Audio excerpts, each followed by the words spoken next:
A foul-mouthed stuffed bear, a Boston man-child, and one of the most shocking box office explosions of the 2000s.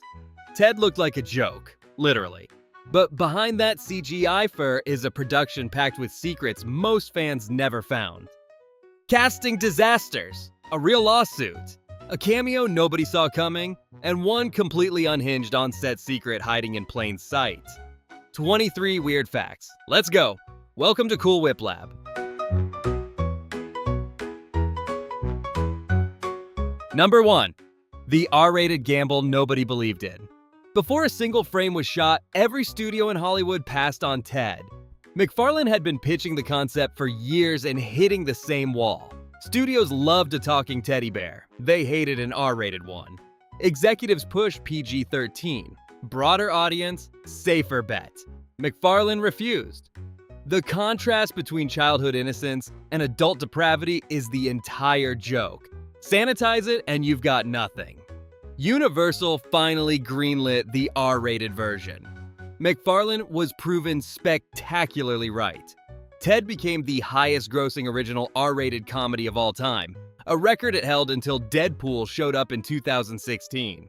Sometimes the thing everyone tells you to change is the thing you absolutely cannot touch.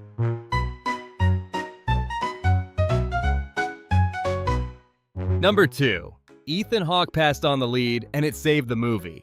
Mark Wahlberg was not the first choice for John Bennett. The role was offered to Ethan Hawke, who turned it down. That rejection forced MacFarlane to completely reconsider his approach, and he landed on something smarter. Rather than casting a traditional comedic lead, he wanted someone who would play the whole thing completely straight. Enter Wahlberg, who'd been quietly building a reputation for deadpan comedy after The Other Guys.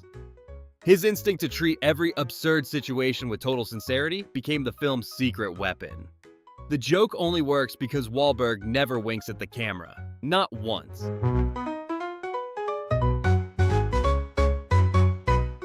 Number 3. Ted's voice almost went in a completely different direction. MacFarlane initially experimented with something gruffer, a harder, more threatening register that leaned into the bear being an old-school Boston tough guy with no softness whatsoever. Test recordings made Ted feel unsettling rather than funny. The problem was simple. You can't laugh at a character you're actually afraid of. The comedic dissonance collapsed the moment the voice stopped being at least a little bit lovable. MacFarlane kept adjusting until he landed on the register we know. Still Boston, still rough, but with just enough warmth underneath to make you root for the bear even at his absolute worst. He's acknowledged the result sounds like a Boston version of Peter Griffin with the dial turned slightly, and he owns that comparison completely.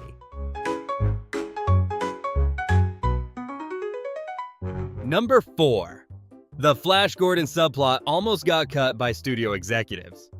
Sam Jones, the actor who played Flash Gordon in the 1980 film, has an extended cameo in Ted that becomes a full subplot involving cocaine and a house party. Studio executives were uncomfortable with it during early screenings. Their concern wasn't the drugs. It was that audiences under 30 wouldn't recognize Flash Gordon at all, and the whole sequence would die. MacFarlane fought to keep it.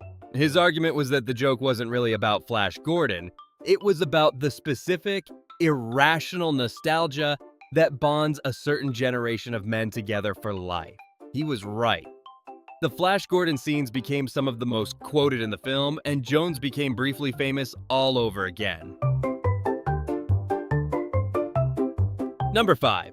Mila Kunis took the role without reading the full script.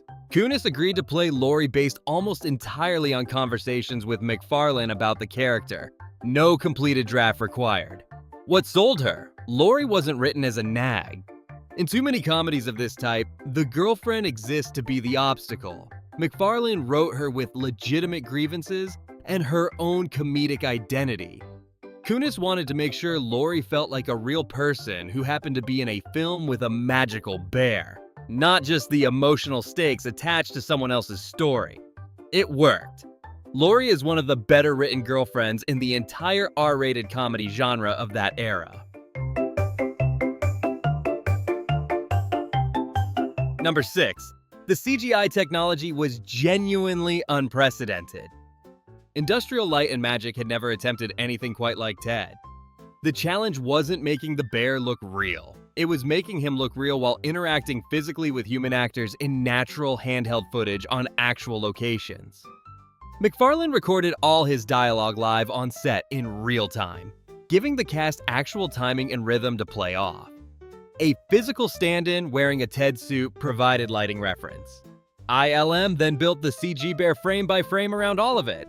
The result was convincing enough that some viewers assumed a practical puppet was involved. Number 7. The Boston setting wasn't in the original script. Early drafts were set in Los Angeles. MacFarlane moved the production to Boston during rewrites, and it transformed the entire film. The Boston identity isn't just backdrop, it's character. The regional pride, the working-class tribalism, the specific cultural DNA that produces a grown man still emotionally attached to his childhood teddy bear. MacFarlane has talked about his genuine affection for the Boston area cultural world. The city becomes a third character alongside John and Ted, which is exactly why the accent gags and the Fenway Park sequence land as hard as they do. Number 8. Jeff Bridges was the first choice to narrate the film. MacFarlane wanted a narrator whose voice carried weight. Someone who could play the absurd premise completely straight and make it feel momentarily sincere. His first call was to Jeff Bridges, who was unavailable. MacFarlane went to Patrick Stewart, with whom he had an existing working relationship. Stewart agreed almost immediately. His narration opens the film with a dead serious delivery about a lonely boy's wish, and the contrast between that solemnity and everything that follows sets up the entire movie in about 90 seconds. Stewart has described it as one of the stranger recording sessions of his career, and his career includes a lot of strange recording sessions. Number 9. The villain was a late addition to the script. Giovanni Ribisi's character Donnie, the obsessive Ted stalker, didn't exist in the earliest drafts. Original scripts focused entirely on the John-Laurie-Ted relationship triangle with no external antagonist. Test screenings revealed a problem. The third act had no momentum. MacFarlane and his co-writers added Donnie specifically to manufacture stakes and give the film somewhere to go dramatically. Ribisi developed Donnie's signature unsettling, swaying walk entirely on his own. He reportedly stayed in character between takes. It makes Donnie feel genuinely threatening inside a film that otherwise plays everything for laughs, which is exactly how a villain is supposed to work.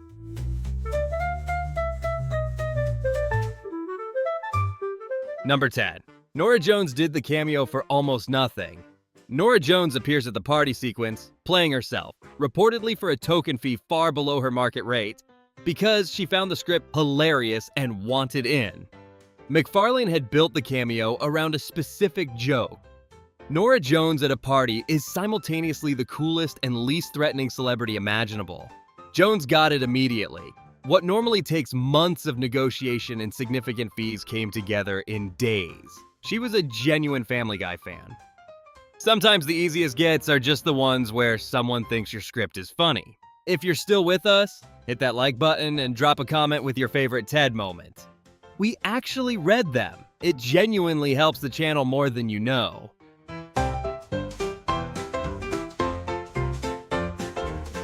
Number 11. The bear fight scene required weeks of precise choreography. The extended hotel room brawl between John and Ted, two grown-seeming entities destroying a room while beating each other senseless, required weeks of planning. Wahlberg had to choreograph every move against the tennis ball on a stick representing Ted's eye line, while MacFarlane performed dialogue in real time off camera. The physical comedy timing had to be exact, because any hesitation or mistimed punch would collapse the CG compositing entirely. Wahlberg has described it as one of the most technically demanding sequences he's ever filmed, which is saying something for a man who has been in more than a few demanding sequences. Number 12. The Thunder Buddies song was written in one afternoon. MacFarlane wrote the Thunder Buddies for Life song in a single afternoon during pre-production. It was designed as a throwaway joke. nobody anticipated it becoming a cultural touchstone. The song went viral almost immediately after the first trailer dropped, months before the film released. The deliberately childlike ukulele-adjacent arrangement was engineered to feel like something a small boy and his stuffed animal would have genuinely invented together. That authenticity is exactly why it still works. MacFarlane has performed it live. It was nominated for Comedic Song Awards. A throwaway joke became the thing people remember most.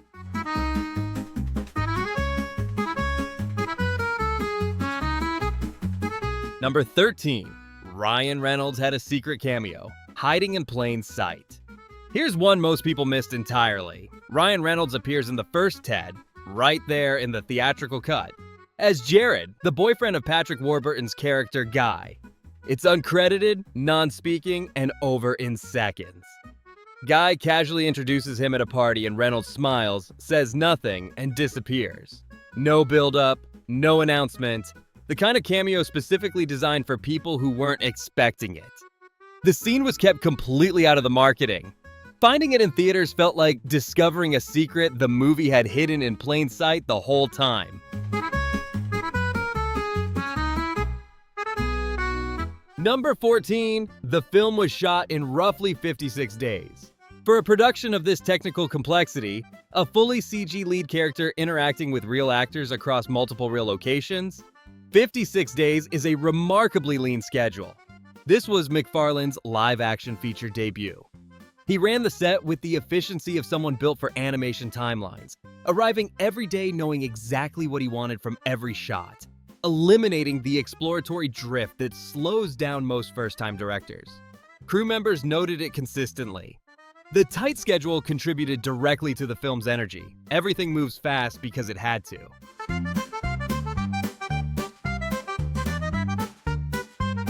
Number 15. They actually shot in the real Fenway Park. The sequence where John and Ted have Fenway Park entirely to themselves was filmed on location. The real Fenway, the oldest ballpark in Major League Baseball. Permission required months of negotiation with the Red Sox organization, who were initially skeptical. Once they understood the Fenway sequence was essentially a love letter to Boston sports culture, they came around. Wahlberg, a genuine Bostonian and lifelong Red Sox fan, has said filming that scene was one of the most surreal experiences of his career. The authentic emotion in those frames isn't performance, it's real.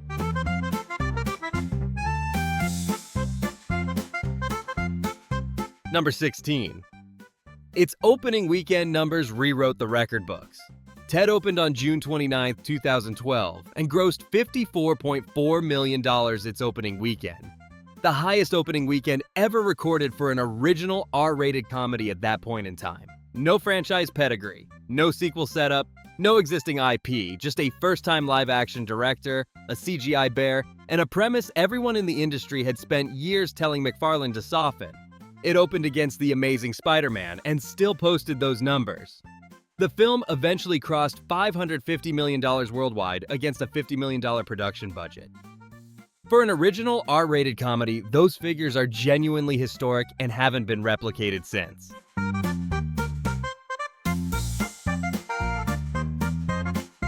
Number 17. MacFarlane performed Ted's voice live on set every single day. Rather than recording Ted's dialogue in post like a traditional animated character, MacFarlane performed the voice live on set every day, every scene, every take. The goal was to give the cast something real to play off. Improvisation could happen. Timing could breathe. No patchwork of studio sessions recorded months apart. Just MacFarlane off camera, in character, delivering Ted's most deranged lines while Wahlberg and Kunis tried not to break. Cast members have said it was genuinely difficult. Hearing that voice from just behind the camera made the whole thing feel bizarrely real.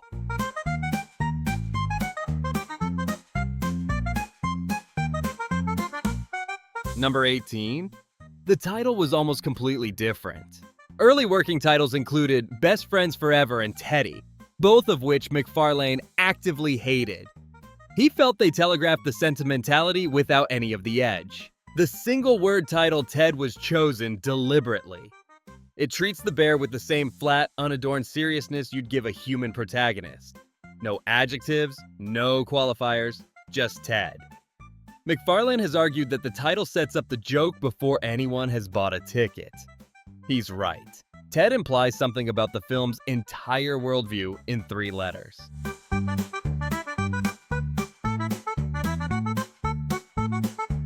Number 19. Wahlberg's funniest scene was completely improvised. The scene where John desperately lists every white trash name he can think of while trying to identify a random girl at a party, Brittany, Brittany, and on, was not in the script. Wahlberg improvised the escalating list mid-take, and MacFarlane kept the cameras rolling. The full reel reportedly ran for several minutes. What made the cut is a shortened version. The complete, unedited list has never officially surfaced. Not in the theatrical cut, not in the extended edition. Somewhere out there is a much longer list, and by all accounts, it's funnier than anything that made the movie. Number 20. The sequel was greenlit before the first film left theaters. Universal greenlit Ted 2, while Ted was still in its opening theatrical run. They didn't wait for final box office tallies. They didn't wait for home video numbers. The opening weekend figures were so far beyond projections that the studio made the call almost immediately. MacFarlane has said he wasn't ready for that decision. He felt he'd had one specific Ted story to tell and wasn't certain there was a second one waiting. That ambivalence arguably shows in Ted 2, which underperformed significantly against the original. Sometimes a green light arrives before the idea deserves one.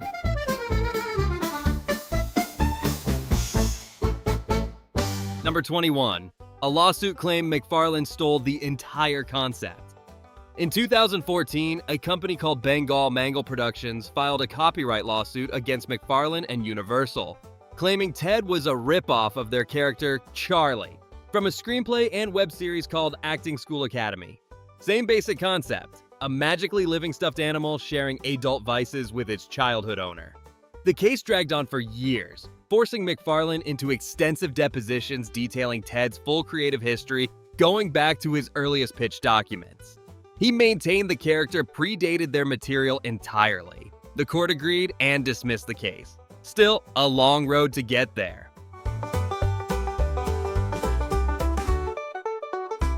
Number 22. Mila Kunis and MacFarlane had been working together for over a decade. Kunis has voiced Meg Griffin on Family Guy since Season 2 in 2000, taking over from Lacey Chabert, who'd played the role in Season 1 but left due to other commitments. By the time Ted shot, Kunis and MacFarlane had more than a decade of shared comedic history in the recording booth. That comfort translated directly into how naturally Laurie fits the film's world. Kunis has said working with MacFarlane on a live-action set felt oddly familiar.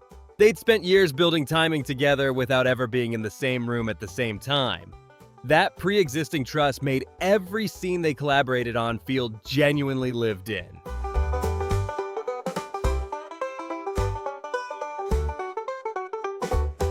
Number 23. Bonus. The on-set secret that creeped out the entire cast. Here's the one almost nobody talks about. On set, the crew didn't just use a tennis ball on a stick for Ted's eyeline. They used what the production called a stuffy. A headless, limbless bear torso, used primarily for lighting reference so the CG team could match shadows and skin tones to a real object in the real space. Wahlberg has said that being required to emotionally engage with a headless, armless bear torso for weeks of production was genuinely disturbing in ways he hadn't prepared for. Every sincere, intimate scene between John and Ted played to a limbless body. Method acting has never looked quite this strange.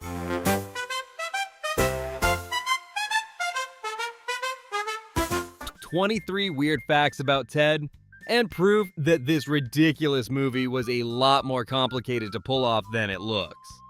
CGI breakthroughs, a real lawsuit, and a headless bear torso that traumatized Mark Wahlberg. There's more going on under the fur than most people ever realized.